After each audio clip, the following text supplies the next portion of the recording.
తాకట్లో ఉన్న మీ బంగారాన్ని విడిపించి ఆ రోజు ఆన్లైన్ రేటుకి కొంటాం. Sharma gold company. అధికారంలో ఉండేటప్పుడు ప్రతిపక్షాలపై అనుచిత వ్యాఖ్యలు, తీవ్ర విమర్శలు చేసిన వారికి ఇప్పుడు చుక్కలు కనిపిస్తున్నాయి. కేసులు వెంటాడి చేతులకు సంకెళ్లు పడుతున్నాయి. ఏపీలో వైసీపీ నాయకులు అరెస్టుల పర్వం కొనసాగుతోంది. ఒకవైపు వంశీ కేసు నడుస్తూ పాలిటిక్స్ హాట్ గా కొనసాగుతున్న వేళ నటుడు పోసాని కృష్ణమురళి అరెస్టు కావడం ఇప్పుడు సంచలనం సృష్టిస్తోంది.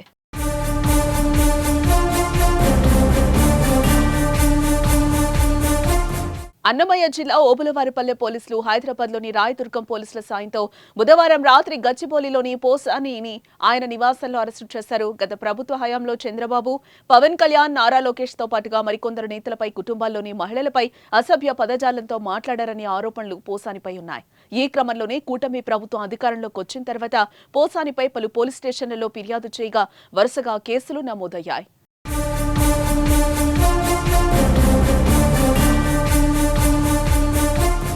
పోసాని కృష్ణమురళిపై అన్నమయ్య జిల్లా ఓబులవారిపల్లి పోలీస్ స్టేషన్లో జనసేన పార్టీ రాయలసీమ కన్వీనర్ జోగినేని మణి ఫిర్యాదు చేశారు. సినీ పరిశ్రమలో వర్గ విభేదాలు తలెత్తేలా డిప్యూటీ సీఎం పవన్ కళ్యాణ్ పై పోసాని అనుచిత వ్యాఖ్యలు చేశారంటూ 2 రోజుల క్రితం ఆయన పోలీసులను ఆశ్రయించగా కేసు నమోదు చేశారు. వర్గాల మధ్య విభేదాలు రెచ్చగొట్టడం, తప్పుడు సమాచారాన్ని వ్యాప్తి చేయడం వంటి అభియోగాలపై పోసానిపై కేసు నమోదైంది. బిఎన్ఎస్ లోని 196, 353/2, 111-3/3/5 సెక్షన్ ను చేర్చి ఆయన అరెస్టు చేశారు. అలాగే సమ్మెపల్లి పోలీస్ స్టేషన్ లో కూడా పోసానిపై మరో కేసు నమోదైనట్లుగా సమాచారం. వీటితో రాష్ట్ర వ్యాప్తంగా పోసాని కృష్ణమురళిపై కేసులు నమోదయ్యాయి.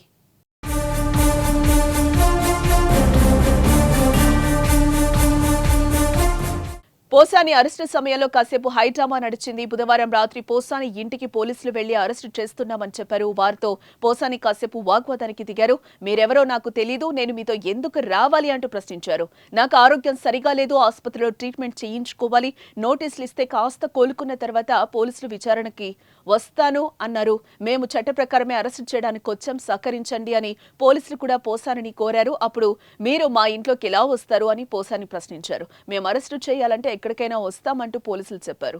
ఈ క్రమంలో పోలీసులు పోసాని మధ్య వాగ్వాదం జరిగింది. కొద్దిసేపు అరెస్టు చేస్తున్నట్లు పోలీసులు నోటీసులు ఇస్తూ ఉండగా పోసాని తీసుకోలేదు. ఆ తర్వాత పోసానిని అరెస్టు చేస్తున్నామని చెప్పి ఆయన భార్యకు నోటీసులు ఇవ్వబోయారు. అయితే ఆ నోటీసులపై సంతకం పెట్టొద్దని పోసాని భార్యతో అన్నారు. అయితే చివరికి నోటీసు ఇచ్చి ఆయన అరెస్టు చేసి అన్నమయ్య జిల్లాకు తీసుకెళ్లారు.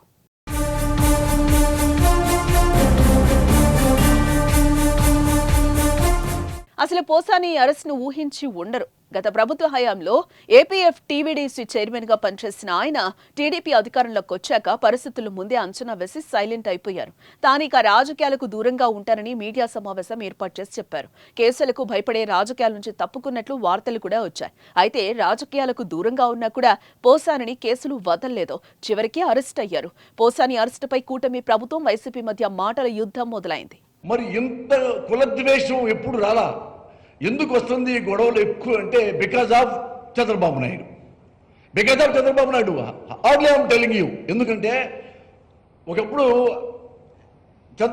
వైఎస్ రాజశేఖర రెడ్డి గారు అన్నారు, ఏమయ్యా చంద్రబాబు నాయుడు, నువ్వు ముఖ్యమంత్రి సీట్లో కూర్చోకుండా ప్రతిపక్షంలో సీట్లో కూర్చుంటే నీకు పిచ్చెక్కినట్టు ఉంటుంది కదా, నువ్వు సీట్లో కూర్చోలేవు, ఎప్పుడు ఈ సీట్లో కూర్చోవాలా అని ఆనాడే అని అడిగిన.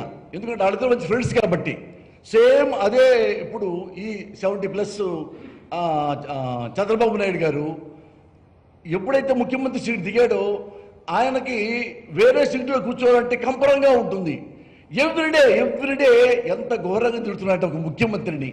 రీజన్లెస్, పాయింట్లెస్, ట్రూత్లెస్, కౌంట్లెస్, మోరల్లెస్, ఎథిక్లెస్. ఇంత ఘోరంగా తిట్టడానికి ఏముంది? ఏం మోసం చేస్తున్నాడు?